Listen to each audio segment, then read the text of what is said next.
पुरी एवं जाजपुरिया संपर्क अति घनिष्ठ जार मूलदुआ पकई 700 वर्ष तलु जगन्नाथंकर परम भक्त बंधु महांती। तेबे बंधु महांती परिवार एक जमीदार परिवार थिले जे कि नथीपुर खोर्धार बासी थिले। सेठु आसी से बैतरणी नदी कूल जाजपुर दशरथपुर ब्लॉक अंतर्गत दत्तपुर ग्राम निकट में रोते। दुर्भिक्ष समय जिते चारिआडे अनाहार व्यापी अनाहार लोक मैंने रोते से बाध्य होई बंधु महांती भिक्षावृत्ति करुले।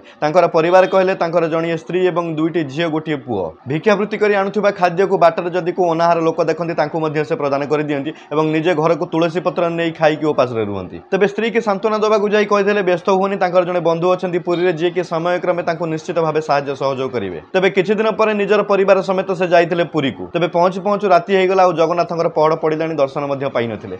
बड़दाण्डर शोई रही उपास भोकर निज परिवार को नहीं। तो ठीक मध्यरात्रि में जड़े लोक पहुंची हाथ में एक थालिया जो प्रसाद। तेज समस्ते से प्रसाद को खाई शोई पड़ते और सकाळु जितेबाला पूजक जाई मंदिर पहड़ खोली देखती तो महाप्रभु पाखे जो सुना थाली भोग लगे से सुना थालीटी नथिला। तेज चारिआडे कथाटी प्रगट होगा महाराज सेवक मानक ही बंदी करते कहीं सेवक मैंने ही से पाखु केवल आलाऊ थे। तेज किसी समय पर देखा जाता बड़दाण्डर शोईथिबा बंधु महांतीकर एक बुकुचा भितर ये थालियाटी उज्जवल मान देखा जाउथला। तेज महाराज को दंडादेश देते नहीं बंदी कराई। तेज राति महाराज को जगन्नाथ स्वप्नादेश करते जे तू भूल करिछु तू जहाँ को बंदी करिछु से होछि मोर परम भक्त।